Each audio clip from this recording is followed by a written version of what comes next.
2, 1. Hey, everybody, this is Marnell, and this week we have a fill-in. Hi, Marnell.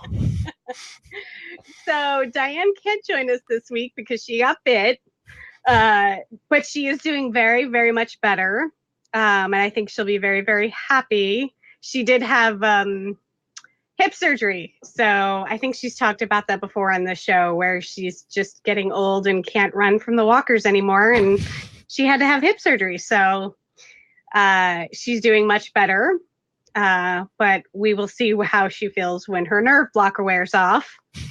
I was gonna say, don't be ridiculous. She didn't get bit. She's at home all high. I know, she's very, very excited about nothing to do but take Percocet and lay around. It's good to have a hobby. A woman after my own heart. Although, you know me, I'd be mixing wine with my Percocet. Yeah, because that's not trouble. Nope, not at all. Just got to know how to handle your stuff. All right, this is Biters, season 5, episode 12, Near Tamid. What did you think?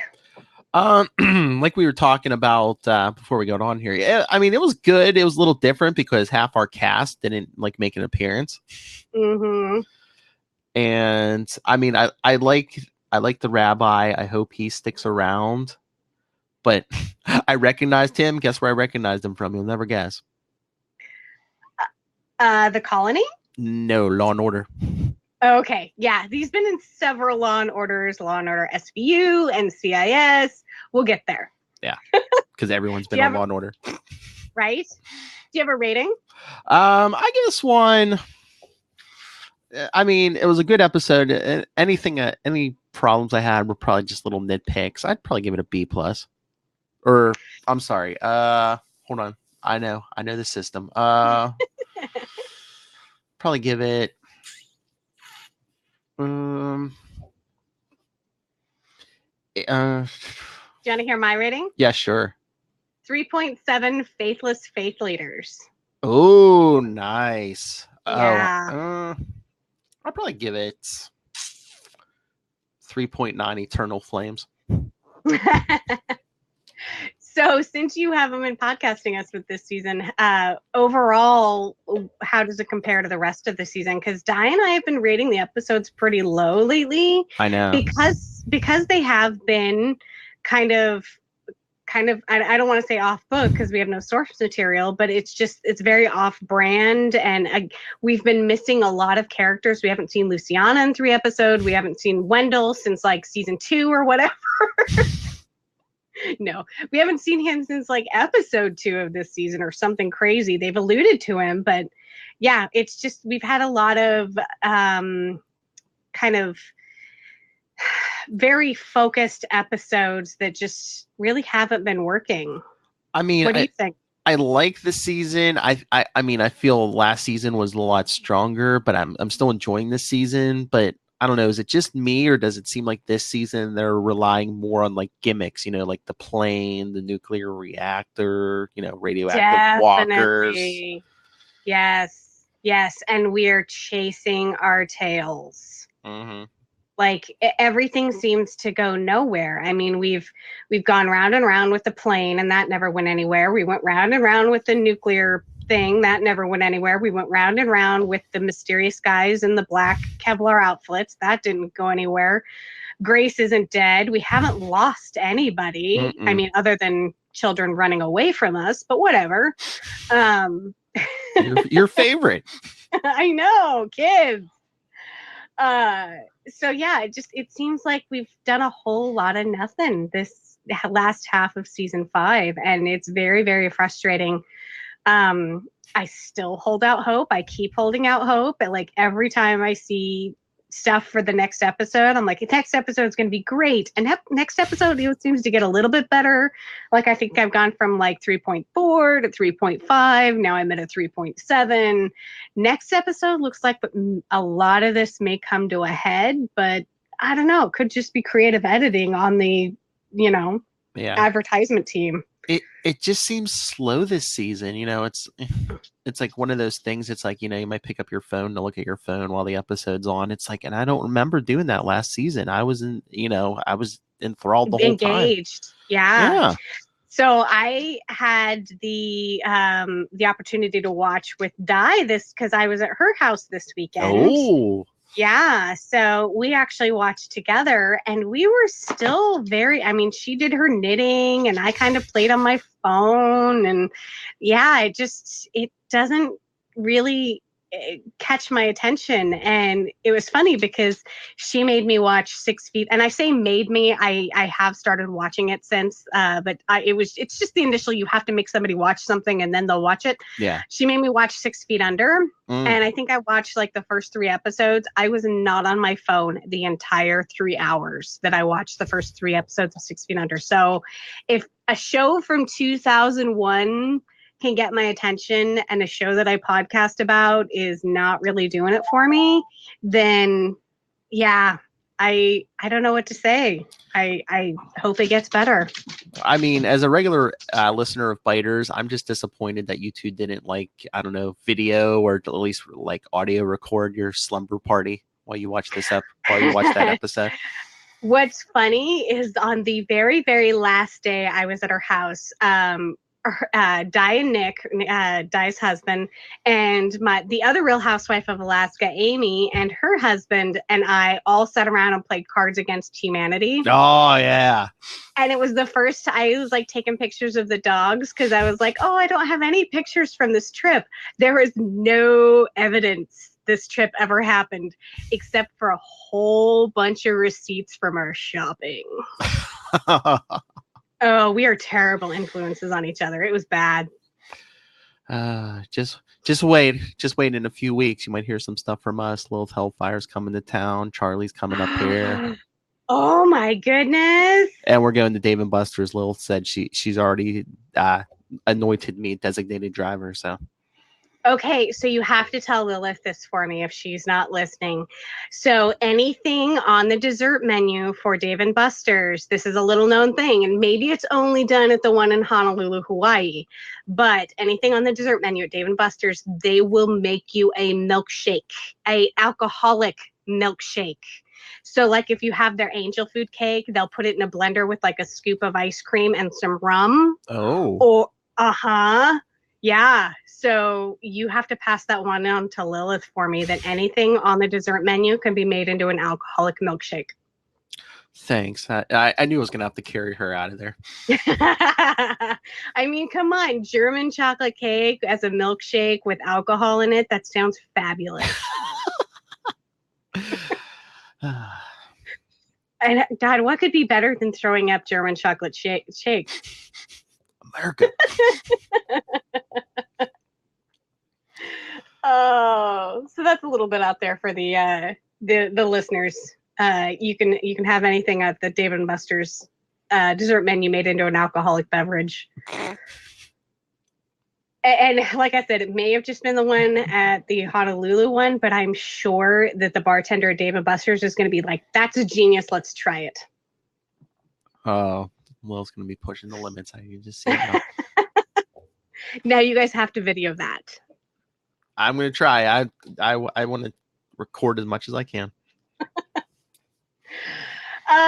So because the cat's away, I have not done a whole lot of due diligence. I don't have anything for Whisper's Corner. I couldn't find any of the little tidbits that Di always seems to do well in finding. I don't know if there's just not a whole lot out there right now.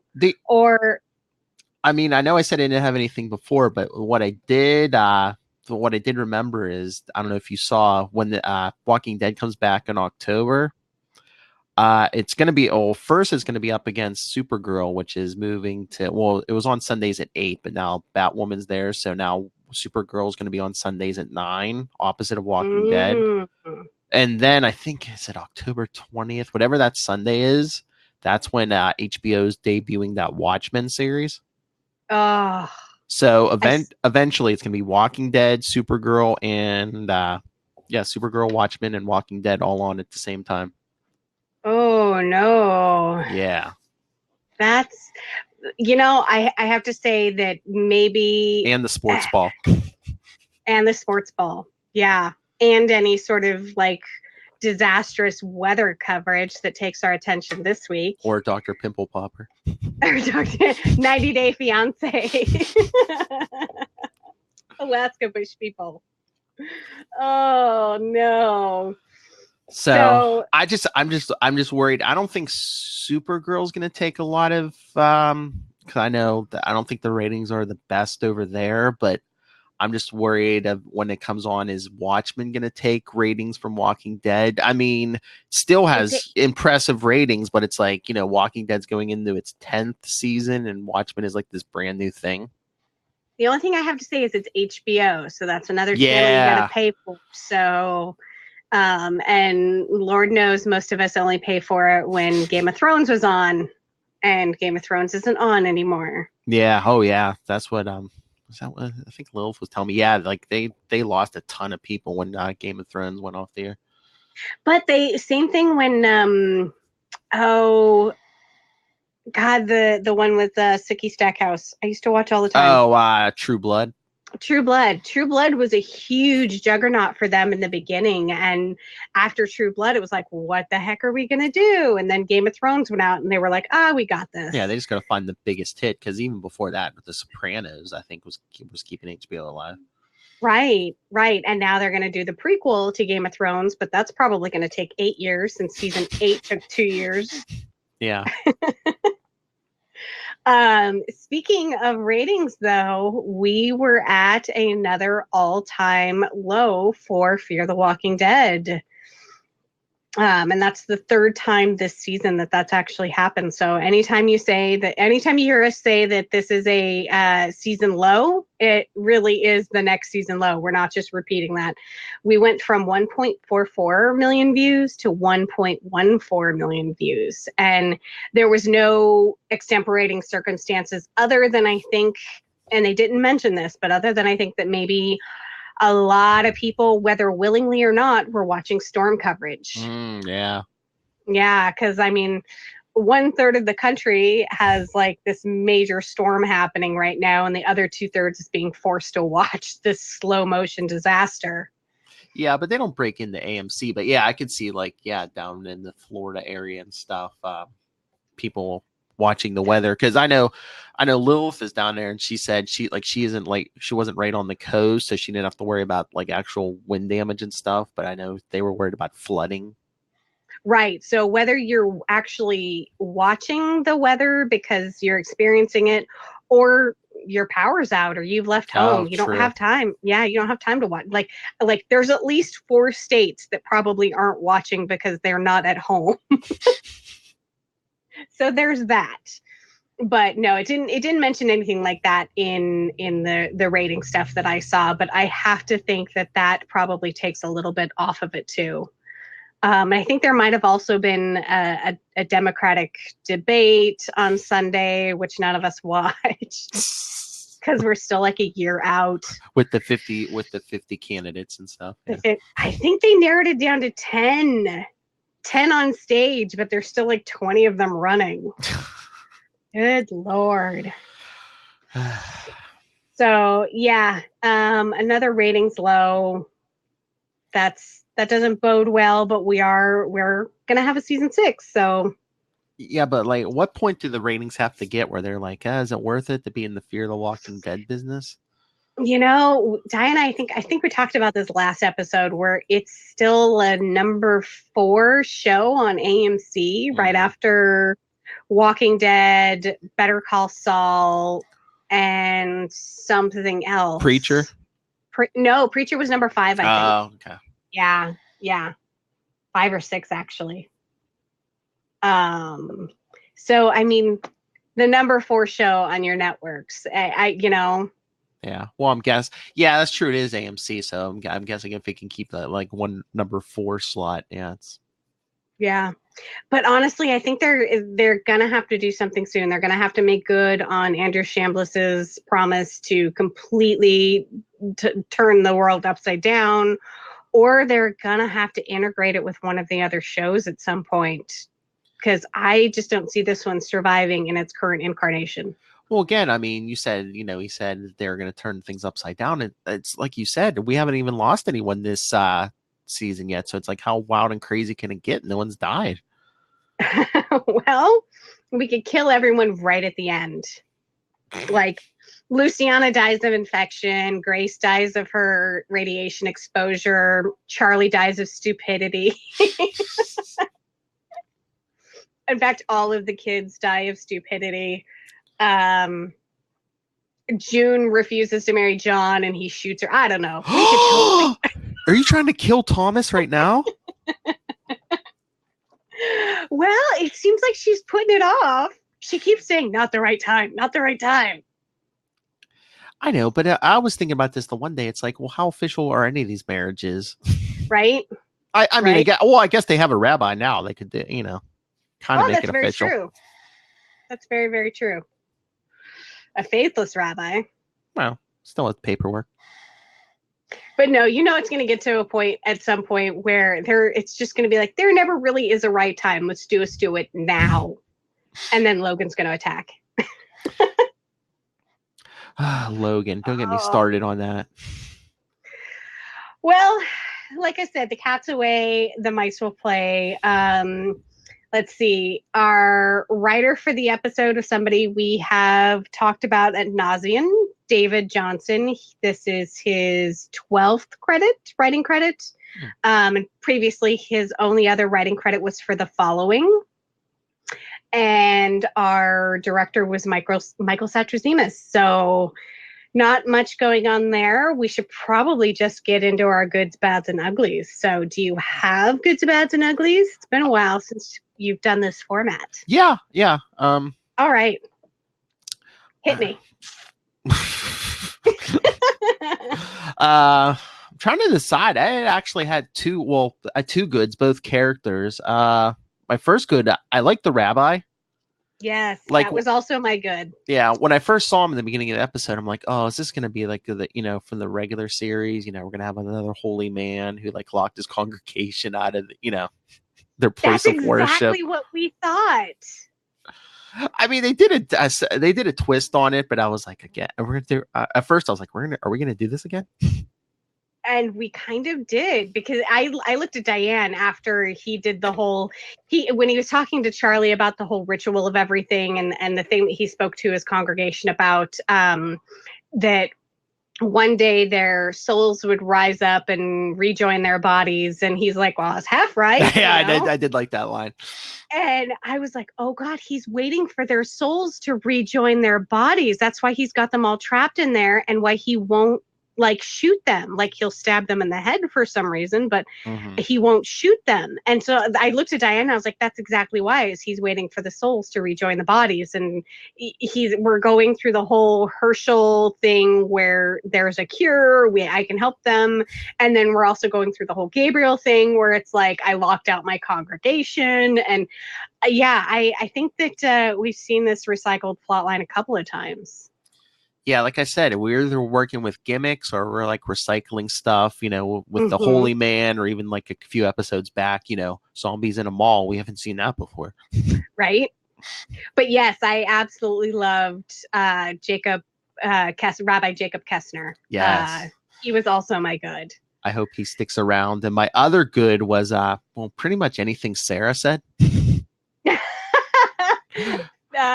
Babyface. I love that she calls Dwight Babyface. Oh yeah, did he take off your taste buds when he shaved your face pubes off or something? Right? Did Dan the man nick your taste buds when he shaved your facial pubes? And I love, what is it, towards the beginning of the episode? What did she say? When they're talking about the encampment, it's tighter than a fireman after the 4th of July or something. 4th of July. Yeah. Yeah, tighter than a fireman's sphincter on the 4th of July. Yes. Yeah, I didn't even write that one down, and that just rolls right off the tongue. I was rewatching that today. I was like, should I write that down? I'm like, no, I'm sure Marnell will remember that one. That is seared into my brain now. Yes, Sarah was great this episode, and we found out that she is also Jewish. Yes, Sarah Rabinowitz. Yes. That's amazing. I love it. Oh yeah. Oh, so yeah, Rabbi Jacob Kesner was actually Peter Jacobson. He is our featured cast member this week. And you said that you know him from Law and Order. Yeah, SVU, yes. Right. And he was also in the regular Law and Order. He was in NCIS. His very, very first credit is actually NYPD Blue. Oh. Yeah, that was way back there. I think a lot of people know him from House. Mm. Did you ever watch House? No. Uh, I haven't finished. I'm like 2 or 3 seasons away from finishing, but he played Dr. Chris Taub, something like that. But yeah, he has just been in a ton of stuff over the years. Like I mentioned before, Colony, The Americans. He's got a lot in post-production and completed. So he's got a lot of stuff coming up. But it looks like we are going to see him next episode. So I think he's going to be a reoccurring character. Let's hope so. Breathe some new life into this show. Yeah, because I was going to say, I mean, we really haven't gotten anyone new since last season when Morgan and everyone came in. You know, and there has been, I think it was on comicbook.com, there's been an article floating around about the new editions this season. And I think we're actually going to get the second new edition next episode because we see some people on horseback. Well, we're going to have to do it soon. This was episode 12. So we only have 4 episodes left. Something like that. That makes sense. Yeah, because they'll get another month because 4 episodes. The Prime series will be back. Wow. Time's going by. Yep. So Peter Jacobson was educated at Brown University and then went to Juilliard. He is married with 1 child. And like I said, he has a very long, illustrious career. And I think most of us know him from at least something. Oh, yeah. Yeah, I definitely recognized him from House. He must be like a big character act because, you said NYPD Blue, so he's been around for a while. But I don't know about the rest. But I know from the SVU episode, like he was a criminal there, but he was also playing a Jewish man. So I don't know if he's like typecast as like, hey, we need a Jewish man. Hey, let's get Peter. But hey, I guess it gets you a lot of work. There's actually a really good interview. My interview with the actor Peter Jacobson. And it's by Paula Courtney. And he talks about being typecasted. And he's like, I get to play a lot of doctors and lawyers, so it's okay.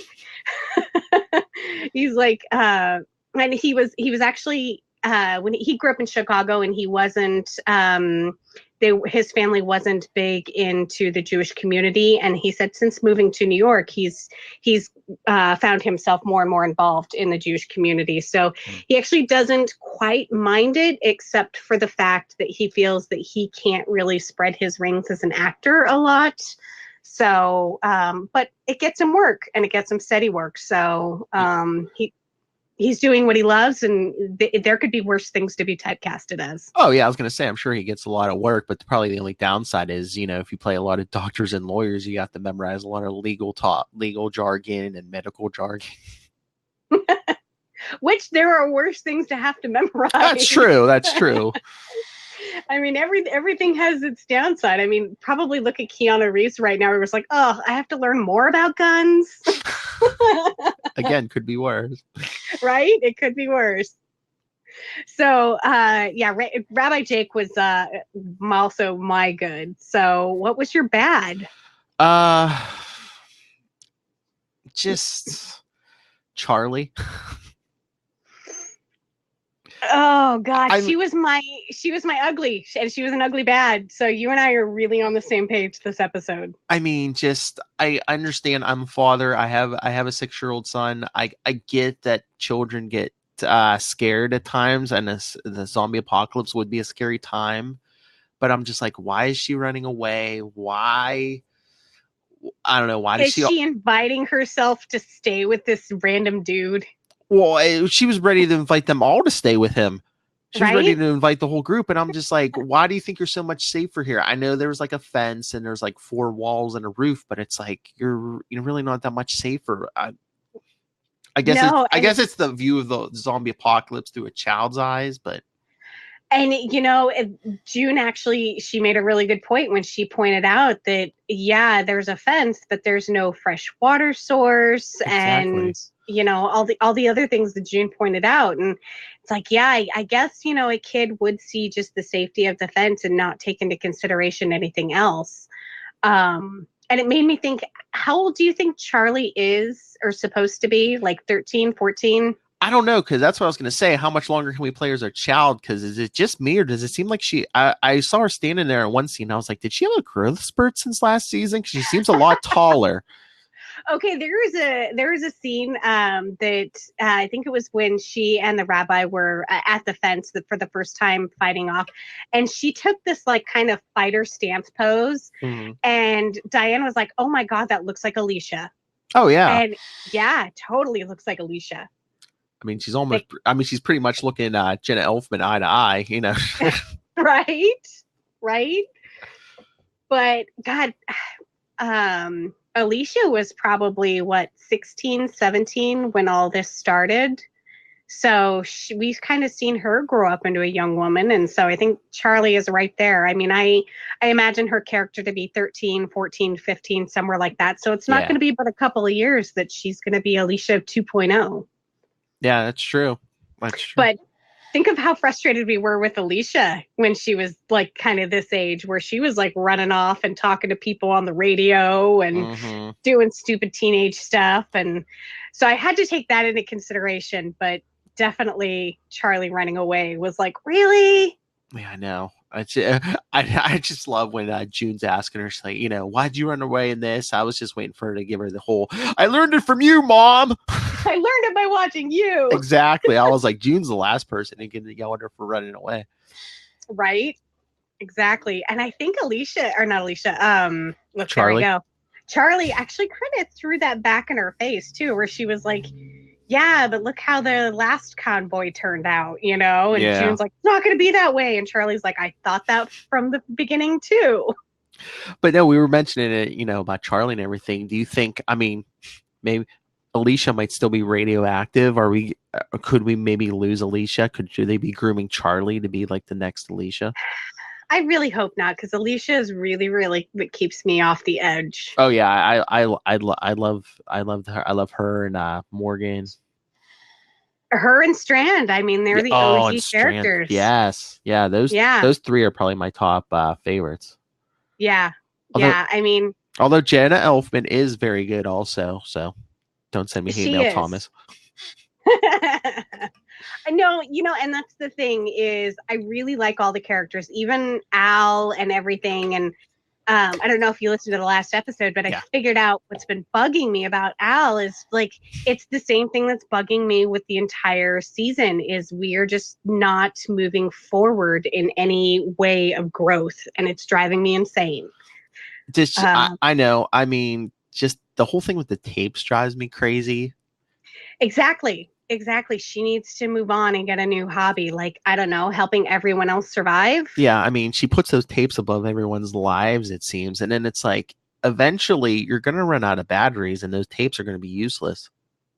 And the tapes are going to break down. I mean, any Yeah. any one of us who grew up on VHS Oh yeah. knows. It's gonna snap one day. Yep. Or it's going to be completely unplayable, Mm-hmm. or whatever medium you're using to play it is no longer going to be around. And at that point, only the aliens billions of years from now are going to find it and be able to have the technology to play it. Well, I think that's what that it was. Wasn't that what she was telling Morgan in that vault? It's like someday people are gonna find these. When civilization rebuilds itself. Yeah, but it's not going to be the same as reading hieroglyphs off a pyramid. Yeah, I know, I know. But yes, I have been listening to all the episodes of Biters, and I agree. It's like, how does she keep that hair so neatly coiffed? Right? That is some tight lines on the Mm-hmm. back of her neck. No, but she goes to all of this trouble to preserve these tapes, but like when Logan pulled down that door last time, she hadn't even bothered to like push the tapes to the back of the safe deposit box so they wouldn't spill out and fall to the floor. She doesn't put them in like a Rubbermaid container with some silica gel, the stuff that comes inside of shoes and beef jerky and Yeah. prescription meds. I mean, I guess with that, I excuse that because I was just like, she probably didn't expect anyone to break into the vault because it's like, money's useless now. So who's going to break into this bank vault? Somebody in like 1,000 years when they're trying to exhume the pharaohs, like I'm just like, if you're gonna try and think ahead, try and think ahead.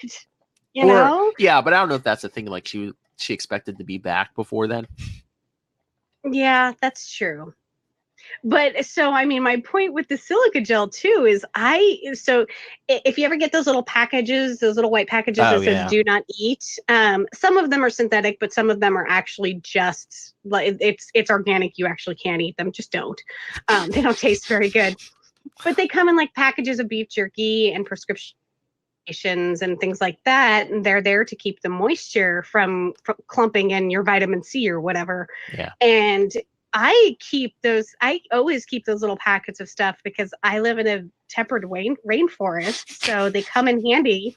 I throw them into my like ammo cans and like my sock drawer and my luggage and things like that. I can't imagine her not doing anything to preserve her tapes better. Is it just a question of finding those things though? They're everywhere. They're in beef jerky packets. They were in my shoes that I bought this weekend. They're everywhere. I know, but are people hoarding them for like suicide pills or something?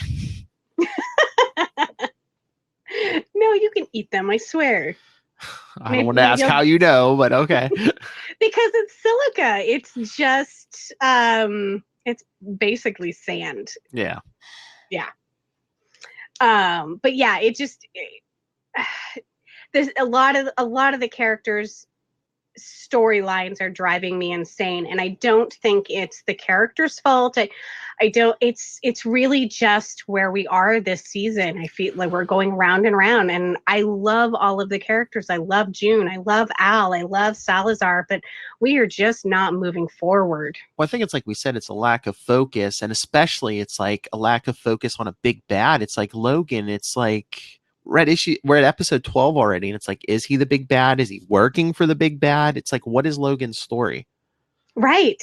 Because just when you think that he's the big bad, then somebody else seems to be in charge and he's kowtowing to them. Because, I mean, even last season, I mean, we had that crazy woman, but at least we knew it was, Yeah, that she was bad. Yeah. And then we haven't lost anybody this season. Our big bad hasn't killed anybody. Every chance that he gets to confront somebody and just put a gun to their head and tell me where the oil fields are or I'm going to kill you, he doesn't follow through. Yeah, and so there's been no deaths. I mean, with the nuclear reactor, well, might get Leisha eventually, but yeah, no, I mean, the whole thing with Logan, it's almost been like a slow OJ Simpson chase down the highway. It's like, it seems like every episode it's like, oh no, here comes Logan's guys, let's get out of here, all Dukes of Hazzard's down. It's like, yeah, oh no, they found us, oh, they're running away. Oh no, reinforcements showed up. Woo. So what's funny is my bad is actually recycled plot lines, which we've kind of gone over as far as our faithless faith leader and the congregation of walkers and children running away and again, like we said, just the theme of this season. It's like, oh no, here comes Logan's guys. Let's get out of here. Yep. It's been a rough season. Mm-hmm. And we have 4 episodes left, so they better get to the reboot. And are we gonna get the Blue Jean Factory back? I don't think so. I think that, kind of looks like from the ads for next episode, we're going to a quarry that is actually a cover for the gas fields. So I'm thinking that if we stop this convoy, it's going to be somewhere in the vicinity of this gas field. I know it's just weird, but it's like, so I mean, if Logan ends up dying or getting killed, well, why can't you take that blue gene factory back? But if you don't, this is like, are we not going to kill Logan? And what a waste. Mm-hmm. If we do kill Logan, what a waste of a great actor and the possibility of a great storyline. Yeah, I mean, again, it's like how many we get, like what, like 2-3 lines out of him every episode. It's like, where's the oil field? That's it. Oh, and Diane's point last episode about the hokey writing. Yes. I don't want to point any fingers, but the writer that was on last episode was not on this episode. So and not Alex Jaleel. She we've seen that writing before, and that seems to be usually pretty solid. And do you think maybe this is suffering from the Prime series' time jumps?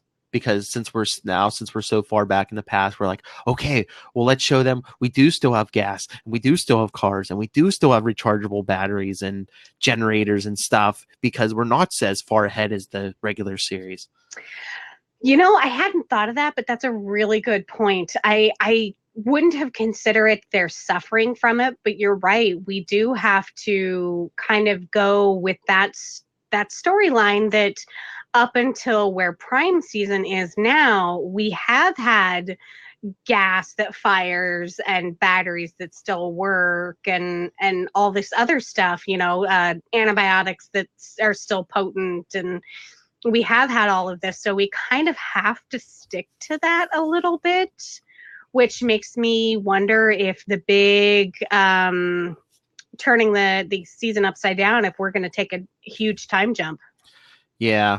Are they going to catch up to the main series? It's like, so here's the thing. If we take a huge time jump, that means that Charlie can grow up. That means all of those kids can grow up, and we don't have to kill them. Oh, true. Yeah. I'd be okay if we did, but we don't have to. Are they going to give like Charlie a new hairdo like Enid, so that, look, she's older now? Right. But so yeah, maybe if we took a massive time jump, and that way Morgan could maybe go back to Prime, and Dwight could find Honey and go back to Prime. And I think it's so weird they call her Honey. For a while there, I was like, wasn't her name Sherry? Is that like a nickname or something? It is. She always signs her letters Honey. Yeah. Which I think is actually probably kind of smart, because I mean, it's just like a pseudonym on the internet, you know? Oh yeah. Nobody really knows your real name. So yeah. But I think I think you said it. I agree with you. It's like, I want a resolution to that storyline. Either find her, kill her, something, but just resolve it. Yeah. Yeah. The way that they've left it, and we've never really gotten back to it, you know? So I mean, I guess it's somewhat realistic, because I mean, if this really happened in the real world, there are people who would disappear and you just would never see them again and not know what's going on. Because I mean, even think about this. Morgan still doesn't know Rick's quote unquote dead. Right. And Rick isn't really dead. No, he retired. Yeah. To his tropical island. And are we ever really, really going to get a resolution with Heath on the Prime series? I mean, they say we're gonna, but I haven't seen any casting stuff for the guy who plays Heath. So I mean, it would make, if you can bring him over here, that would make sense to have him on Fear. And we never really saw Madison's body. Exactly. Oh yeah, right. That's comic book trope. Yeah, you don't see a body, they're not dead.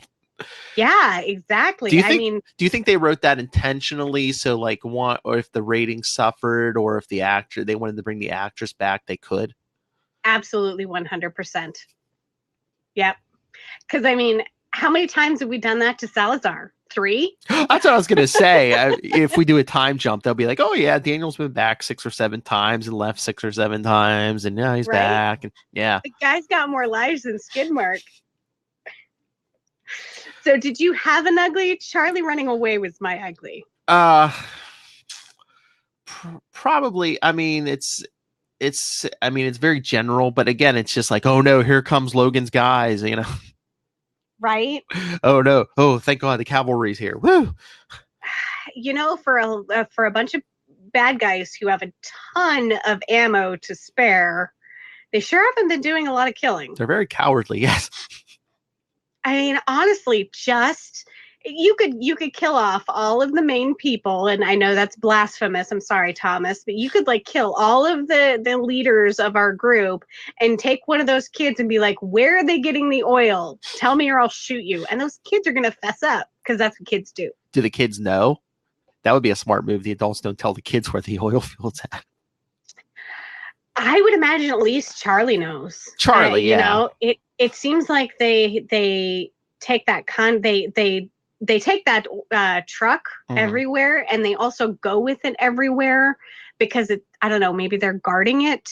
They do that big circle, which that is one of the things that I did like was how they all park in a circle, and then they undo that chain link fence all around it. I'm like, okay, I like that. That's actually kind of smart. Yeah, so you're not putting your back to any one direction. Yeah. Yeah, I mean it's literally circling the wagons, but they also put up chain link around it so nothing can get in while they sleep. So, yeah. But yeah, I'd say except for Charlie, maybe not. Don't tell those kids where the oil fields at, because they've shown that they could run away, or they've already done it. So it's like you don't want that information out in the wild. That, and as much as I like the older girl of the group, I kind of think that she would be the one to sell them out to Logan's group and be like, we just want to be left alone. Here's where the oil field is. Like, kill everybody else. Oh yeah. Yeah. I mean, it's a zombie apocalypse. You never know. People will sell you out for like a decent meal or something. And those kids are pretty damaged. Oh yeah. Yeah. Yeah. So I think we have made our way into Rotting Potpourri. Did you have anything of interest you would like to touch on? I don't think. I think I touched on pretty much everything. Why? What do you got? I absolutely love, and I'm going to start calling him Rabbi Jake instead of Rabbi Jacob Kessner. I'm just going to call him Rabbi Jake. He refers to God as a she. Ah. Oh, that is so pandering to the female audience, and I love it.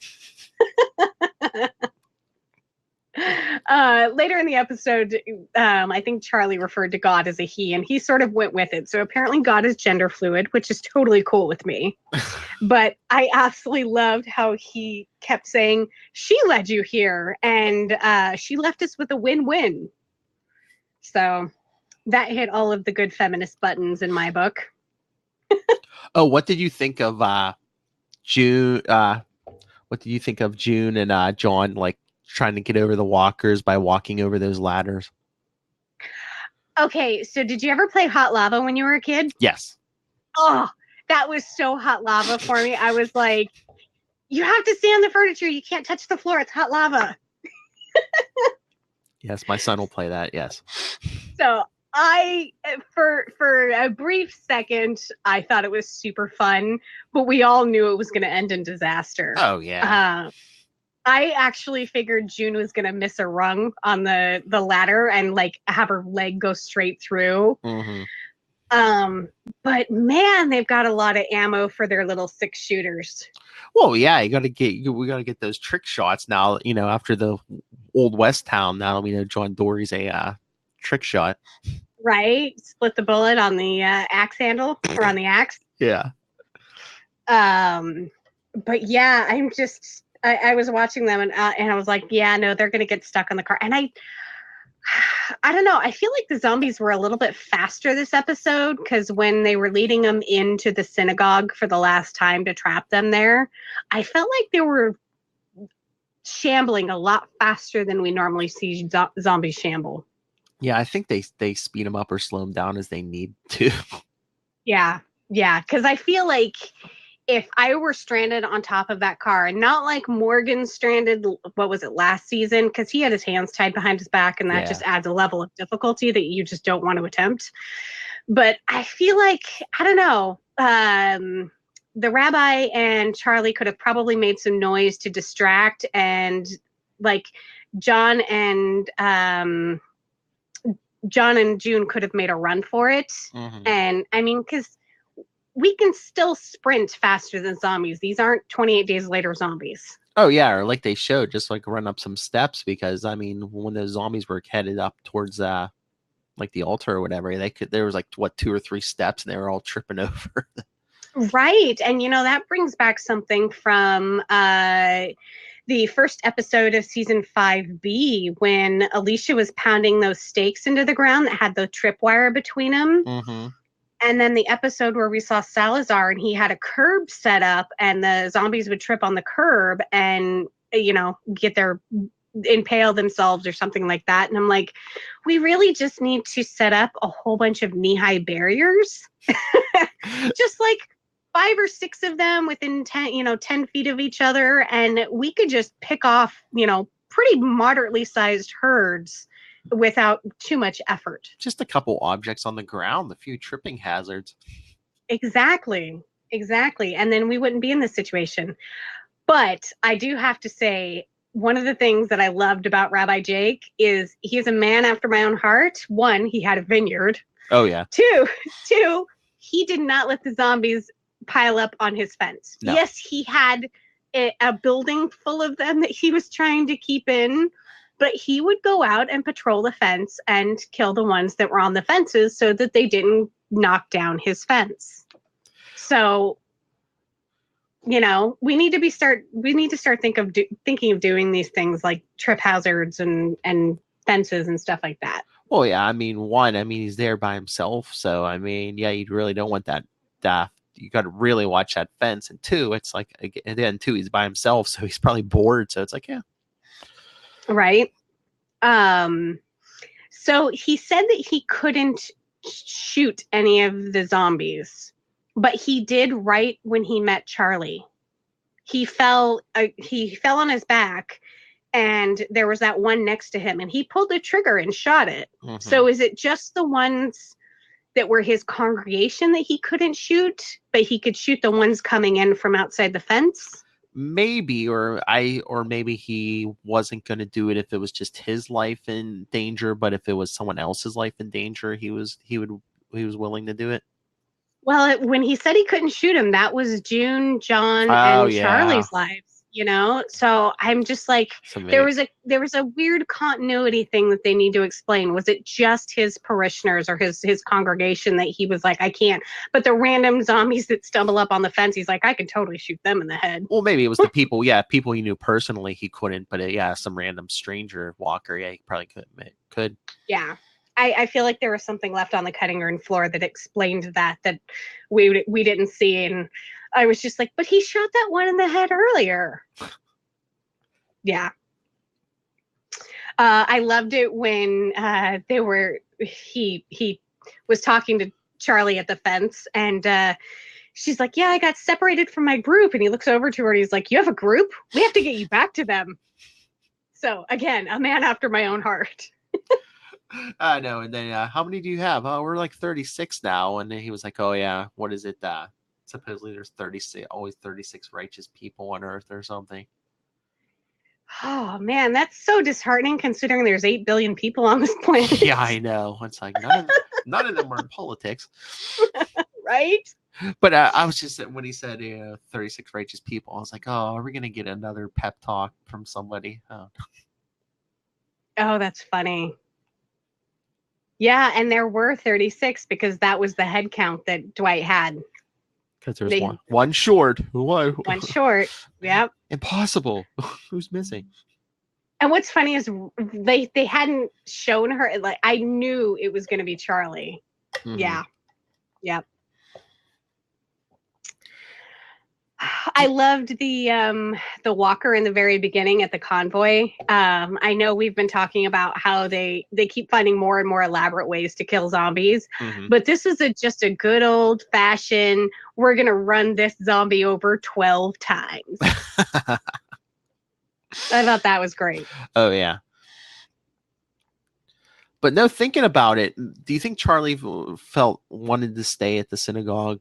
She felt safer there just because she was like, "Oh, I can hide here, and Logan's people won't ever find me here."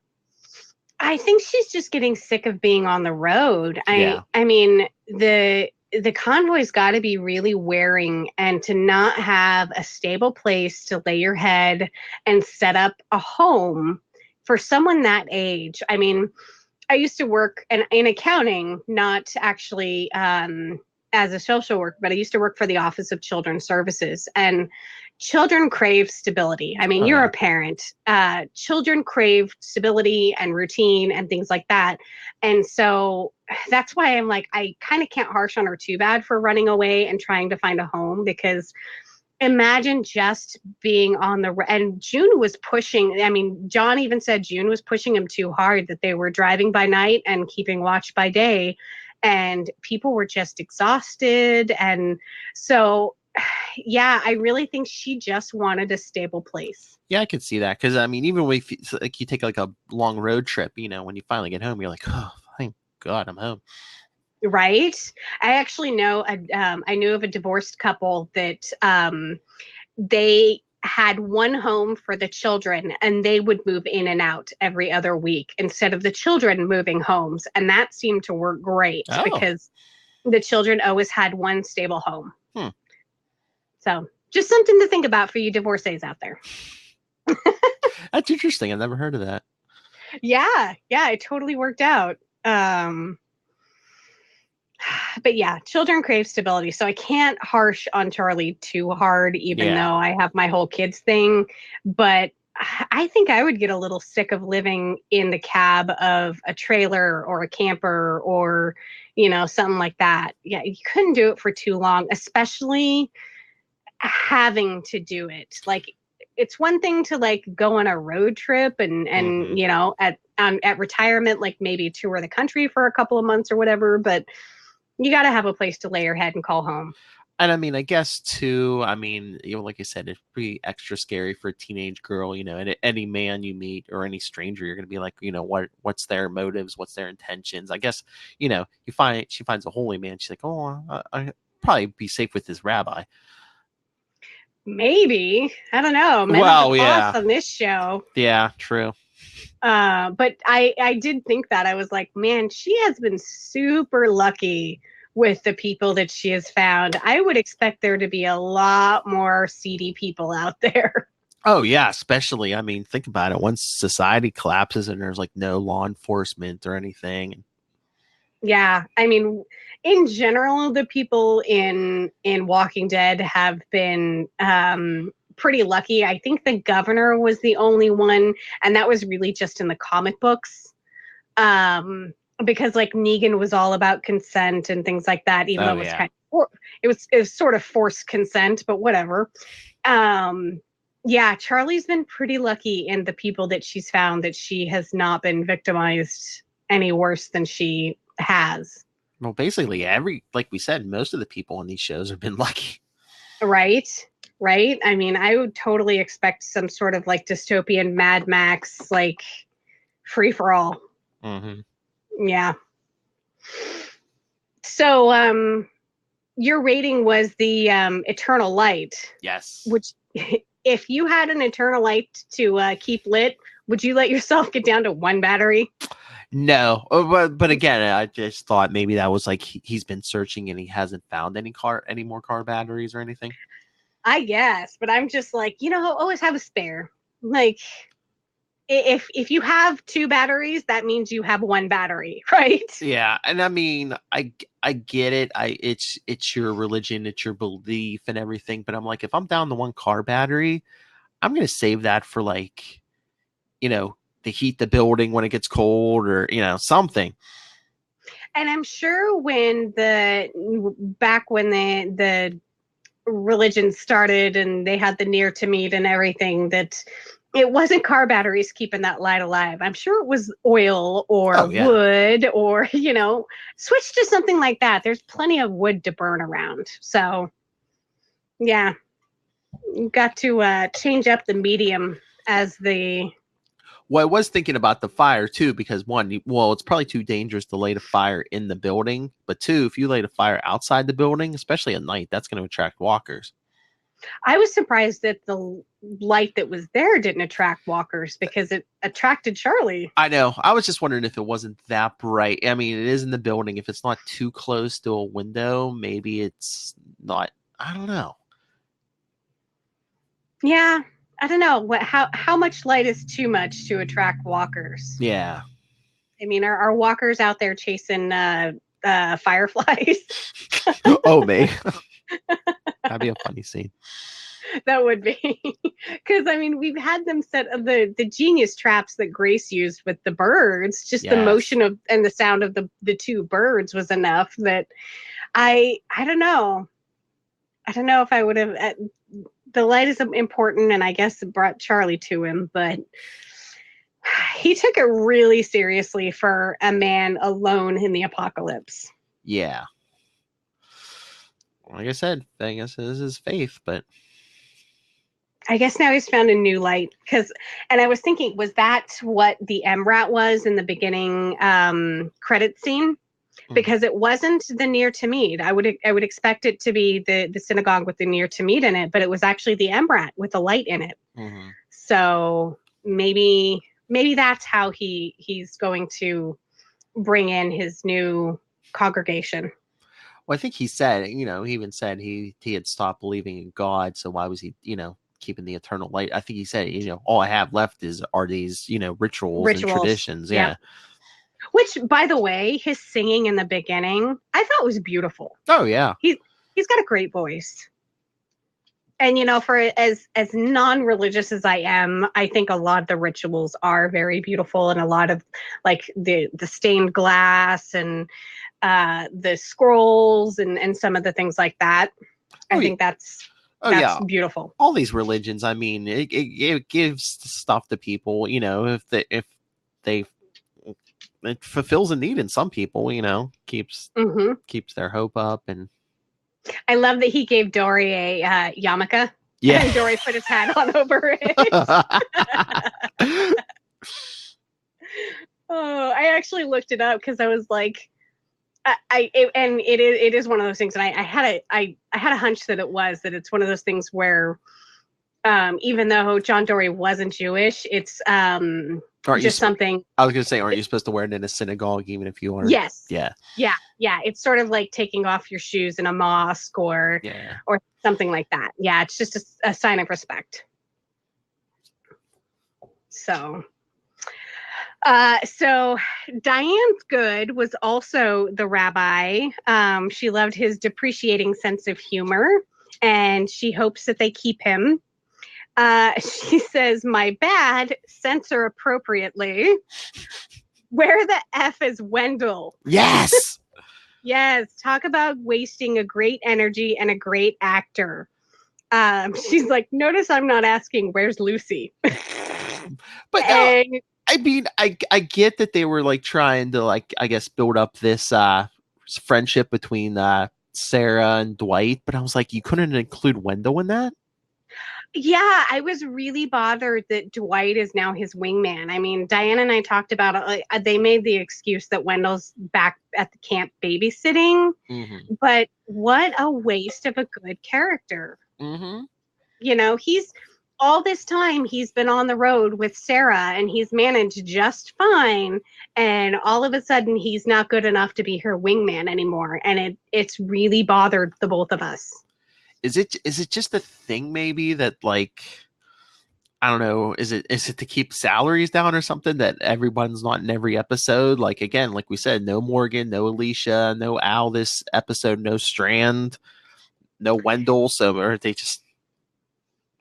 Yeah, I don't know. I feel like we've talked about this for Walking Dead Prime, where every once in a while we will do this like character-centric episode, and we'll do a bunch of them, and it always makes the show feel really scattered and really broken up, and they can't keep it up for long. Well, I was going to say, or is it maybe that this season's story, they needed to pad it for 16 episodes, so they were like, oh, let's do this villain episode.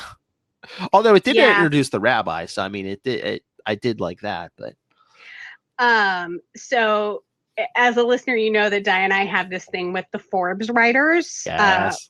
Yeah, Paul Tassi and Eric Kane. There's a really good article by Eric Kane this week. Fear the Walking Dead, season 5, episode 12. Near Tamid is another miss, and I really encourage people to go and read that one because he talks about how all 12 of the episodes this season could have really, really been boiled down into 2 episodes, and we would have not have missed anything. And I totally agree with him. I feel like there was a lot of filler this season to get where we aren't. Oh yeah, that first half of the season could have did that in like 2 or 3 episodes. Yeah. Yeah. I just feel like there hasn't, for as many conversations as we have had, there hasn't been a lot of character building. Mm-mm. We haven't made a lot of really good connections like we did last season. It's just, we're going nowhere slowly. I know. I mean, you could have did this episode as like, and the other half of the story while Morgan's at the mall. Yeah, exactly. Exactly. We could have done 2 or 3 of the last couple of episodes in this episode and just taken away some of the fluff. Yeah. I mean, Yep. again, they've hardly given us anything on Logan. I mean, if they're gonna they're looking for filler. It's like, why not like a background episode on Logan? Why is he doing what he's doing? How did he get to this point? How did he find their group? That would be a great episode.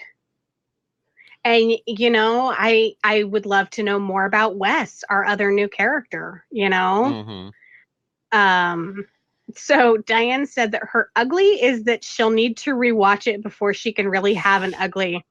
She said, I'm sure Percocet will make this episode better. Heck, I may rewatch the whole episode, the whole season high. I encourage you to do so, Di. Oh man.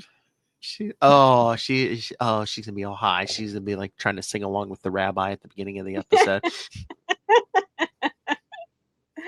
Oh man. No, Charlie, stay with your family. Gonna be throwing things at the TV. Throwing Percocet at the TV. Just like you and your bottles of booze, huh? Right? I'll have you know I'm drinking a Sprite right now.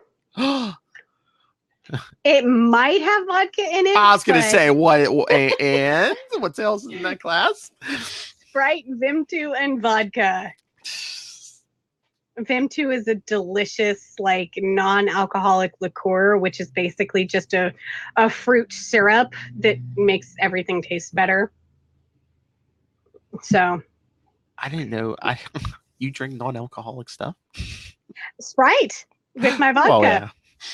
Yeah, the Sprite's there for the fizz, the Vim2's there for the sugar, the vodka's there because it's vodka. Oh. So yeah, I had a lot to say about an episode that I didn't rate very high, but then again, we haven't talked to you in a while, Phil. Yes.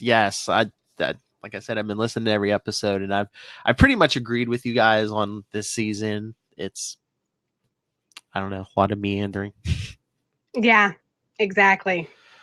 Yeah, and it's been crazy all over the map, meandering, like planes and nuclear reactors and oil fields and it just seems like one gimmick out, malls. Yeah. Yep. Old West Town. Yep. God, I forgot about that one. That's funny. So did you have anything else to add? I don't believe so. All right. So where can the people find you? Oh, well, if you want to find me, I do many, many, many shows on the Capes and Lunatics podcast and the Capes and Lunatics Sidekicks podcast. I can find all those on Facebook, on Twitter. Follow us at Capes Lunatics and at CL Sidekicks. We're on Instagram. You can always email us capesandlunatics@gmail.com and our voicemail 614-382-2737. That's 614-38-capes. So you and Lilith were just talking about, I think it was the latest issue of Spawn, and Spawn is the longest running indie comic. Is that what I saw? It right now, well, 300 came out this week. That ties the record. Next month when 301 comes out, yes, that will break the record for the longest running indie comic. Like continuously published, yeah. Can you really call yourself indie at this point? Well, I guess it's basically the longest running comic that's not Marvel or DC. Right. That's a pretty good run. Oh, yeah, that's what we were saying. It's been 27 years because Spawn started in 1992. That's insane. Yeah. And then, of course, on Capes and Lunatic Sidekicks, you are still doing Angel. Yes, we just recorded an episode right before I talked to you. Oh, that had to have been 38? I think so. Yeah. Yeah, you guys are on the Wolfram and Hart episodes, and I love Wolfram and Hart. Oh, yeah. Yeah, they were a great big bad. So, you can find us at facebook.com/biters. We are on Twitter at biters. Other than that, I think until next week, we're podcasting a little late this week, but thankfully Phil is going to do all the hard work for me and do the editing and get the episode posted for us. So thank you, Phil. No problem. Our fill in, but but until then, just remember, take it one dead day at a time. Have a good week, everybody. Bye, everyone. Bye.